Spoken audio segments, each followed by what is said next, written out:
Smaller one in the family. So. Okay, and I believe we have about 5 minutes. Is that okay? Let me know when you're ready, Robert. Sound Maybe okay? a little less even, unfortunately. Okay. I'm gonna just let me know when you're ready. Okay. Obviously, here in Arizona, one of the big issues is the border. How would you tackle drug smuggling and human trafficking at the border?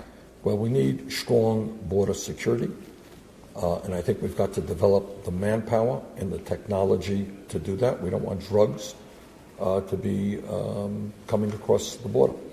But what we do not need is a very large wall. That we do not need.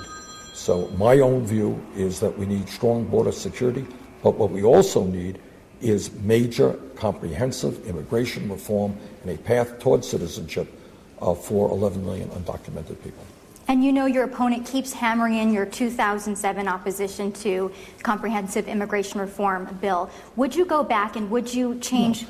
That bill, the reason I voted against that bill is the same reason that some of the largest Latino organizations in the country, LULAC, suggested that were in opposition to it, why the AFL-CIO was in opposition to it, and that you had guest worker programs in there that, according to the Southern Poverty Law Center, were akin to slavery, where people had no rights. They were being ruthlessly exploited.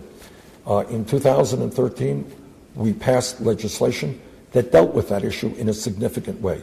That bill was much, much better than the 2007 bill. If elected president, I will fight for comprehensive immigration reform and a path towards citizenship. If Congress does not do what it should do and pass that type of legislation, I will use the executive powers of the presidency in as strong a way as possible. In Arizona, what do you say to undocumented college students who aren't afforded in-state tuition? With your presidency, if you were elected president, would they be afforded free public tuition? How do you explain that to them? Yes, they would. What I believe is that in the year 2016, where the economy is so much different than it used to be, where technology has changed the kind of education that our young people need, I believe that public colleges and universities today should be tuition-free. We pay for that through a tax on Wall Street speculation, and I do believe that undocumented young people should be eligible for that program. And with your presidency, if you were elected president, would you try to curb illegal immigration? Sure. But right now, the answer to that is yes, but the major focus right now is to make sure that those people who are in this country today do not have to live in the shadows, do not have to live in fear, and in fact get legal status as soon as possible and move toward a path toward citizenship. There's a lot of undecided voters out there that I was talking to. What can you say that you haven't already said to convince them to vote for you? Well, I think that I am running against a candidate who is universally known. And frankly, in Arizona, I am not necessarily a household word. And what we have got to do is explain to the people of Arizona what our agenda is in terms of the economy and the fact that we are standing up to grotesque levels of income and wealth inequality.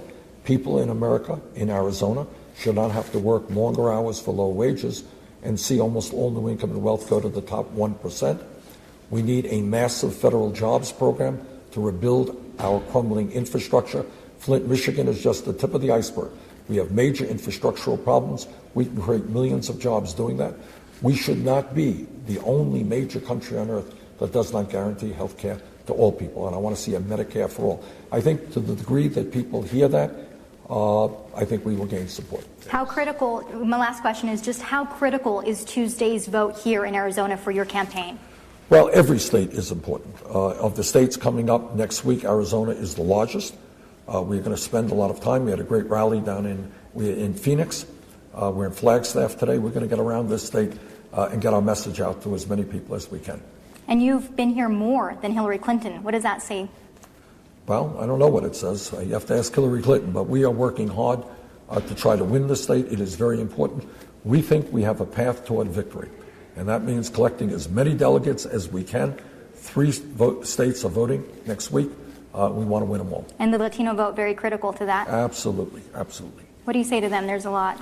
We say that if you look at our agenda in terms of economics, it is, I think, the strongest agenda for the Latino community, many of whom are hurting economically. Raising the minimum wage to $15 an hour, pay equity for women, health care for all, creating millions of new jobs, rebuilding our crumbling infrastructure. I think that is an agenda that will appeal to many Latinos. And in addition to that, our position on immigration reform, I think, is the strongest. When the New York Times called it the strongest program out there. So I think with that, we should do well with the Latino community. Thank you so much. It was so great talking to you.